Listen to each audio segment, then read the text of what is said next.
Our hearts beat to the city streets. We began to feel the fire. We rise like tall buildings as the chemicals they take us higher. Kitchen is the heart of the home, यूँ ही नहीं कहा जाता, क्योंकि सुबह से शाम तक न जाने हम हाउसवाइफ अपनी फैमिली के लिए प्यार से न जाने कितनी सारे डिशेस प्रिपेयर करते हैं। और अगर किचन ही ऑर्गेनाइज ना हो और उसमें यूज़ होने वाली ग्रॉसरी या पैंट्री फ्रेश ना हो या फिर ऑर्गेनाइज ना हो तो हमारा काम दुगना हो जाता है। So hello and welcome back again to the channel explore live with Pratibha. आज इस वीडियो में आपके साथ शेयर करने वाली हूँ छोटे छोटे टिप्स और हैक्स जो देखने में छोटे लगते हैं लेकिन बहुत ही काम के होते हैं। जब भी हम न्यू पैंट्री फिल करते हैं अपने किचन में तो कुछ बातों का हमें ध्यान रखना चाहिए। और फ्रेंड्स, ज़्यादातर इंडियन घरों में जो ग्रॉसरी फिल करने का टाइम होता है वो होता है 7 तारीख के आसपास या फिर 1 तारीख को फिल करते हैं जब भी सैलरी आती है। तो जब भी आप न्यू पैंट्री फिल करें तो उससे 2 दिन पहले कुछ इस तरह के टिप्स और फॉलो करने चाहिए ताकि जो भी हम न्यू पैंट्री किचन में लाने वाले हैं वो बिल्कुल भी हमारी ज़रूरत के से ज़्यादा ना हो और कुछ ऐसे आइटम्स हम अननेसेसरी बाइंग ना कर लें। जो बिल्कुल हम मॉल वगैरह में शॉपिंग करते हैं तो हम कुछ ऐसी चीज़ें ख़रीद लेते हैं तो उनसे हमारा पैसा भी वेस्ट होता है और वो यूज़ भी नहीं होती हैं। तो कुछ बेसिक चीज़ें ऐसी होती हैं जो हम अपने किचन में लाते हैं, तो इसके लिए लिस्ट बनाना ज़रूरी होता है। लेकिन लिस्ट बनाने से पहले भी कुछ बातों का ध्यान रखना पड़ता है। तो यहाँ पर जो मैं ग्रॉसरी फिल कर रही हूँ ये मेरी पहले की ग्रॉसरी है। तो हमेशा जब भी आप पैंट्री लाते हैं तो कभी ज़्यादा या कम हो जाती है। कभी आप किसी दाल वगैरह के 1-1 किलो के पैकेट ले आते हैं या 2 किलो के ले आते हैं या फिर बीच में भी कभी आपकी ग्रॉसरी शॉपिंग हो जाती है। तो एक बार न्यू पैंट्री फिल करने से पहले अपनी जो पुरानी पैंट्री में जो भी सामान पड़ा है एक्स्ट्रा वो एक बार निकाल कर रख लीजिए और जो पुराना सामान है वो पहले यूज़ करिए। और मैं मतलब 1 हफ़्ता पहले से ना जो ग्रॉसरी के जो कंटेनर्स हैं जो खाली होते रहते हैं तो वो मैं वॉश करती रहती हूँ। और जब भी मैं बर्तन धोती हूँ सुबह के तो 3-4 कंटेनर जो भी मेरे को लगता है खाली हैं या फिर उनको वॉश करना है तो उनको वॉश करके पोंछ के उनके अंदर से मैं जो भी ग्रॉसरी मेरी एक्स्ट्रा बची होती है पहले की वो मैं डाल देती हूँ। और यहाँ पर देखा आपने कि काफ़ी सारी दालें वगैरह थी, राजमा था ये, तो वो मेरे ये वाले जो कंटेनर हैं पिंक कलर के, लाइट पिंक कलर है, तो इसमें डाल दिए हैं मैंने। और हमारी किचन में ना कितनी सारी तरह की ग्रॉसरी आती है तो कोई चीज़ ज़्यादा लगती है कोई कम लगती है, तो उसके अकॉर्डिंग हमारे कंटेनर्स कभी कम पड़ जाते हैं कभी छोटे पड़ जाते हैं। तो हमेशा जब भी आप स्टार्टिंग में जो पैंट्री लाते हैं तो 2 किलो सपोज सामान लेके आ रहे हैं आप, तो जब वो खाली हो जाए तो उसको छोटे कंटेनर में फिल कर दीजिए। और यहाँ पर देखिए बेसन वगैरह भी है, ये रखा हुआ था तो मैं इस तरह से रबड़ वगैरह लगा के रख देती हूँ या फिर इसको स्टेपलर कर देती हूँ, तो इससे बिल्कुल भी इसमें मॉइस्चर नहीं जाता है और ये ख़राब नहीं होता है। और फ्रेंड्स, यहाँ पर जो आपको ये कंटेनर दिखाई दे रहे होंगे जो ट्रांसपेरेंट हैं जिनका रेड कलर का लिड है, तो ऑयल की कैंस आती हैं मेरे घर में, तो मैं इनको संभाल के रख लेती हूँ इस तरह के कंटेनर्स को। किचन में इतनी ज़्यादा ग्रॉसरी लगती है, कभी कभी तो बहुत सारे स्पाइसेस होते हैं, बहुत सारे फूड आइटम होते हैं, तो आप कहाँ तक इस तरह के कंटेनर खरीदेंगे। तो मैंने भी सेट लिया था, ये 9 का सेट था ये पिंक वाले डब्बे का, और छोटे वाले डब्बे भी लिए थे।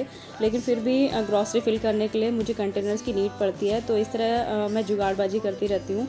तो ये जो ऑयल के कैन दिखाई दे रहे हैं छोटे छोटे से, आपको इस तरह से आप इकट्ठे करते जाइए। कोई भी बॉक्सेस आपके घर में कोई इस तरह की ग्रॉसरी आ रही है तो उनका सेट बना लीजिए और आप इस तरह से चीज़ें रीयूज़ भी कर सकते हैं और वेस्टेज को रिड्यूस कर सकते हैं।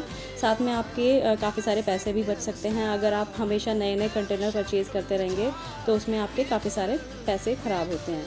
और यहाँ पर इन वाले कंटेनर्स के अंदर मैंने बेसन फिल कर लिया है क्योंकि इनकी जो डेप्थ है काफ़ी अच्छी है, तो इसमें 1 किलो या 1.5 किलो से ज़्यादा सामान आ जाएगा।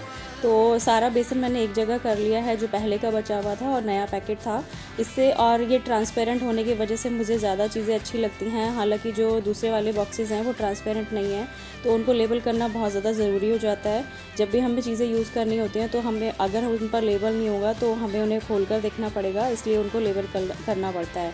और जो ट्रांसपेरेंट बॉक्सेस होते हैं उनको आपको लेबल करने की ज़रूरत भी नहीं होती है कई बार, लेकिन फिर भी मैं लेबल ज़रूर करती हूँ। और इससे कई बार चीज़ें एक जैसी दिखाई देती हैं। जैसे मान लीजिए नमक है, आपने किसी कंटेनर में नमक फ़िल किया है और मैदा भी फ़िल किया है, या फिर आपने कॉर्नफ्लावर या मैदा फ़िल किया है, तो दोनों चीज़ें देखने में सेम लगेंगी तो इसलिए लेबल करना बहुत ज़्यादा ज़रूरी होता है। और कभी भी मार्केट से लेबल नहीं ख़रीदती हूँ। जो पैकेट के अंदर से जो ग्रॉसरी निकलती है उसी पैकेट के ऊपर जो लिखा होता है तो उसी को कट करके लेबल बना लेती हूँ और टेप से चिपका देती हूँ। और आपने देखा भी होगा जब मैंने इनको वॉश किया तो ये इतनी जल्दी नहीं हटते हैं। अगर हट भी जाते हैं तो आप इनको साफ़ करके अच्छी तरीके से दूसरी टेप इनके ऊपर लगा सकते हैं।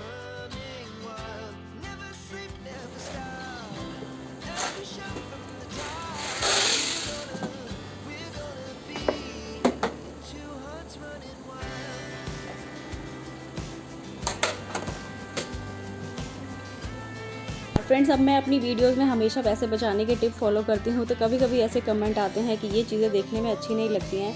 तो आजकल की जो मॉडर्न किचन होती हैं वैसे भी उसके अंदर कबर्ड होते हैं। तो अगर आप इस तरह के सेट बनाएंगे डब्बों के और ऑब्वियसली उनको आप शेल्फ़ के अंदर ही रखेंगे जो दिखाई नहीं देते हैं, तो आप इस तरह के जुगाड़ करके काफ़ी सारे पैसे बचा सकते हैं। इनको कंटेनर्स को पीछे की साइड रख दीजिए और आगे अपने खूबसूरत से जो मार्केट से आपने ख़रीदे हैं कंटेनर्स उन्हें रख दीजिए। तो किचन आपका है, आपको यूज़ करना है, पैसे आपको बचाने हैं, जैसे मर्ज़ी आप यूज़ कीजिए, चॉइस आपकी है।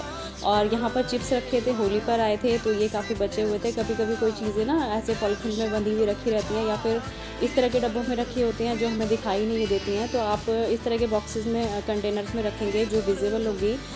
और जब किचन में हमें ये दिखाई देंगी चीज़ें रखी हुई तो हम इन्हें जल्दी जल्दी यूज़ कर लेंगे और इस तरह से हमारी ग्रॉसरी कभी भी वेस्ट नहीं होगी।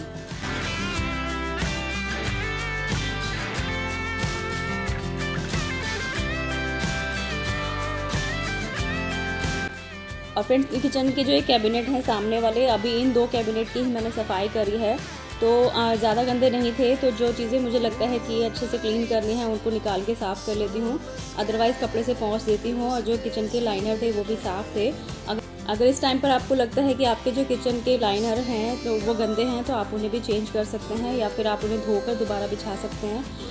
और किचन लाइनर भी मैं कभी भी परचेज़ करके नहीं लाती हूँ। तो प्लास्टिक वाली शीट मैंने लेकर आई थी एक बार, तो वो कम पड़ जाती है, तो कभी कभी उसकी जगह पर मैं न्यूज़पेपर बिछा लेती हूँ। और यहाँ पर देखिए पूरा मेरा जो ये वाला शेल्फ़ है ऑर्गेनाइज़ हो गया है। और अभी डीप क्लीनिंग नहीं करी है किचन की, तो हमेशा किचन के कामों को छोटे छोटे पार्ट्स में डिवाइड कर दीजिए। आप एक ही दिन पूरी किचन का सारा सामान निकालेंगे तो आपके लिए तो हेक्टिक होगा ही, और साथ ही में आपकी जो लॉबी है जहाँ पर आप ये सारे डब्बे वगैरह फैलाएंगे या फिर किचन को फैलाएंगे तो आपको चीज़ें मैनेज करना बहुत ज़्यादा मुश्किल हो जाएगा। और जब हम काम बहुत ज़्यादा फैला लेते हैं ना तो हम फिर उसको जल्दी से फिनिश करने के चक्कर में इम्परफेक्ट तरीके से करते हैं। तो हमेशा अपने काम को छोटे छोटे पार्ट्स में डिवाइड करिए और उसको इस तरह से आप अपने काम को आसान बना सकते हैं। और फ्रेंड्स, यहाँ पर पूरी किचन में एक बार सारी चीज़ें मैंने खोल कर देख ली हैं। तो यहाँ पर कुछ स्नैक्स थे वो भी ख़त्म हो रहे थे, और जो दालें मैंने फिल करी हैं उनको भी देखकर मुझे आइडिया लग गया है कि कौन कौन सी दालें मुझे मंगानी है, कौन कौन सी दालें नहीं मंगानी है। और यहाँ पर इस वाले कैबिनेट में मैं रखती हूँ चाय पत्ती, ऑयल वगैरह, शुगर वगैरह रखती हूँ, और इसमें रखती हूँ देसी खांड। और यहाँ पर ये देखिए एक बॉटल एक्स्ट्रा रखी थी यूँ ही। तो जो इस टाइम पर जो भी आप डीक्लटरिंग कर सकते हैं, कुछ ऐसे बॉक्सेस हैं या कुछ बॉटल हैं जो आपके यूज़ में नहीं आ रही हैं तो आप उसको उसी टाइम डिस्कार्ड कर दीजिए। या फिर कोई बैग्स वगैरह ऐसे हैं जिनको आप यूज़ नहीं करने वाले हैं तो अभी के अभी हटा दीजिए। उनसे क्या होगा, अननेसेसरी आपकी किचन में स्पेस ऑक्यूपाइड होगा और आपको सोचने का मौका ही नहीं मिलेगा कि आप किचन को कैसे ऑर्गेनाइज़ करेंगे। तो यहाँ पर चाय पत्ती का पैकेट रखा था, उसके अंदर चाय पत्ती डब्बे के अंदर फिल कर दी है, और देसी खांड भी फिनिश हो गई है। और एक छोटा सा पेपर यहाँ पर रखिए और साथ साथ में लिखते जाइए कौन कौन सी चीज़ें आपको अभी किचन पैंट्री में ऐड करनी है।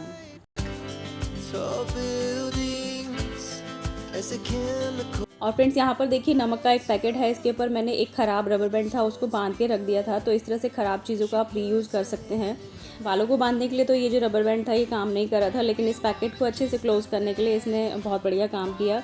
तो इस वाले कंटेनर के अंदर मैंने नमक फिल कर लिया है, उसको लेबल भी कर दिया है। और एक टिप और शेयर करना चाहूँगी, इस तरह के जो स्टैकेबल जार होते हैं जो एक के ऊपर एक आ जाते हैं जार, तो इस तरह के जार्स रखेंगे तो आपका काफ़ी सारा वर्टिकल स्पेस भी बचा रहेगा। तो ये, और फ्रेंड्स, ये है मेरा स्पाइस ड्रॉर जहाँ पर सारे ही मसाले मैं रखती हूँ। तो इसका भी मुझे ऑर्गेनाइजेशन जल्दी ही करना है।